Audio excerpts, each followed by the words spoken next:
Hello again.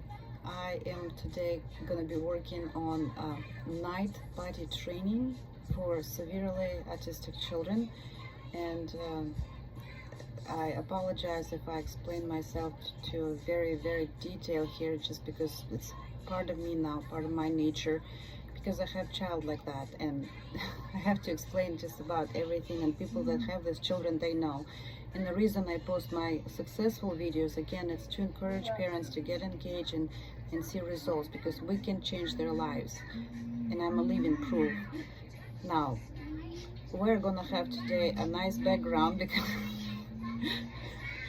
yeah, remember that video? He likes the music. Most of them do, so sorry if that's going to be a somewhat distraction. I kind of already predicted that. That's why I had to write some notes. And I want to start with typical children versus autistic children. Well, typical children, their brain develops on its own as they grow. Whereas autistic children, that brain doesn't develop. We as parents, we have to, or the therapists have to develop that brain. And if you don't work with them, don't push them, don't challenge them, the development is just not going to happen on its own. And we already have multiple videos, examples, where if you don't do much or you don't know how to do it, these children, they will never learn anything. That's why we'll have to be engaged and do something. Now, even when you take a typically developing child, they do potty training early. And the reason is because we're training a bladder, and bladder is a muscle, and it's better, just easier rather, to start do that training early with typical children, and especially with autistic children, and even more especially with severely autistic children. We started potty training a couple of times. We failed, then we did the third trial. I was successful, but I had to go to extreme, because whatever was available, even with my modified versions, it probably would not work. That's why we did what we did, and I posted those videos earlier. Now, this is why people that have young children, they're in higher chances, they have more opportunities to get that potty training to be successful, more chances, because they're young, and that muscle that they used, did not use, actually a little bit easier to train. I'm an athlete in the past, so I know better. And so when they sit in a diaper for 5 years, it's going to be harder and harder, because that muscle was never used to be controlled. Right? So typical example would be, if you don't use a muscle, you're gonna develop an atrophy. That's why when you do like some kind of major surgeries, like I had one on my back, they really wanted to see me start working the next day. Kind of didn't work, but that's why, because they don't want me to get those muscles atrophy. Bladder is not as hard, but the longer they sit in that diaper, the harder that will be. And the outcome, they're just never gonna go potty train, because they've never used that muscle, right? So prerequisites now, there would be a day potty training. And with severe autistic children, as I said, there will be 2 stages. One, when you work day. Next is when when you already got a potty training during the day, you want to move, you're ready, you'll know that it's time to move to the potty training. And it's a little different, it's a little bit easier with instructions, but it's not much easier on you or the child to do that during the night. And yes, when you do potty training during the day, you want to put that diaper back on at night. Because I don't think, it's just my opinion, I don't think when you do the day training is gonna transfer to the night. I kind of don't think so. Plus, some children have medical underlying conditions, such as urinary retention issue, but anyway, because brain, we control that muscle, but only when we're awake, for example. And when we're asleep, we don't have control over that. That's another training. So in my case, it did not work. I had to go day, and then I had to go night. Let's see. So what does the day potty training gives us, and why this is a prerequisite for the night potty training, is basically the environment that they use to the bathroom, that they sit for days, months, I don't know.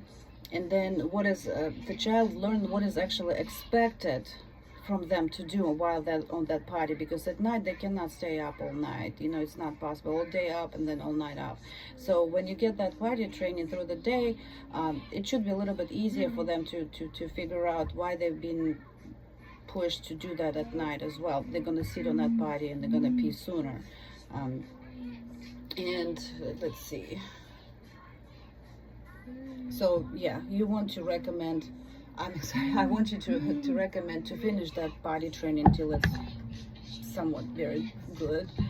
I've got my notes because I have a very nice background going there. So where you want to start is basically you want to set up that baseline with your child, and there's a couple of things that would be helpful, like reduce water intake like 2 hours before they go to sleep, and then when they're ready to go to sleep, put them on the potty, take the diaper off, put underwear, and put them in bed. Because at this point in time, they should not care whether it's a diaper or underwear, because they're already kind of used to the underwear, right? So, but yeah, you know, for when you start night training, you do want to put underwear at this point. And there may be 1 or 2 sleepless nights for you as a parent, just to observe how many times they're gonna go. Why do you need this? This is the data, this is your information, this is what you need to start teaching them to go at night. And let's say if they go one time, for example, like around 4 o'clock, well, you already know that around this time, with less water before they go to sleep, they will go around, let's say, 4 o'clock. So that's the time when you want to wake them up physically, take them and put them on the potty. But it's going to be like not 4 o'clock, it's going to be maybe like, I don't know, give or take 15 minutes. So like 3:45, let's say, right? If it's 2 times, you may want to put the 2 times and do exactly the same thing. And what could be useful, and what we did with my son, we also set up alarm, just a typical alarm for 4 o'clock. He would hear that eventually. First time, no. First few months, no. But the next, then, alarm goes off and he would already wake up, and he already would, we would just take him to the potty. Let's see. 10 feet, okay. So, side issues, and should mention that my child didn't have sleeping issues until we actually lost the house, moved to hostel, but that's, that's expected. So some children are severely autistic, they may not have sleeping issues, but if they do, that will be harder. And I don't know that because we didn't have issue with that. But if your child didn't have sleeping issues, they may not go back to sleep, which, a mistrial actually.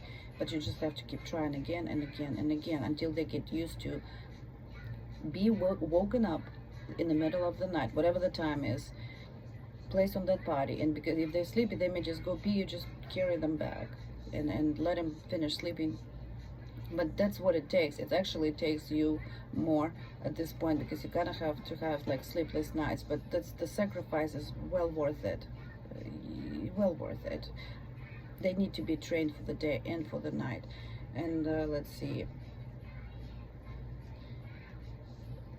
couple of my comments, because we already potty trained them through the day, we already strengthened that muscle, that bladder muscle, but not to its fullest. So there's already a little something to build on. And we had to wake up my child 2 times, and then because the bladder got stronger and stronger, then it went to 1 time, and then eventually it went to 0. And it took us about 5 to 7 months to do that, just to keep waking him up, put him on a potty, taking him back. There's sometimes he wouldn't go back, and it's just, you just deal with that. Then he goes back to sleep sometime during the day, it just whatever it takes. But at least through the day he's gonna go to the potty.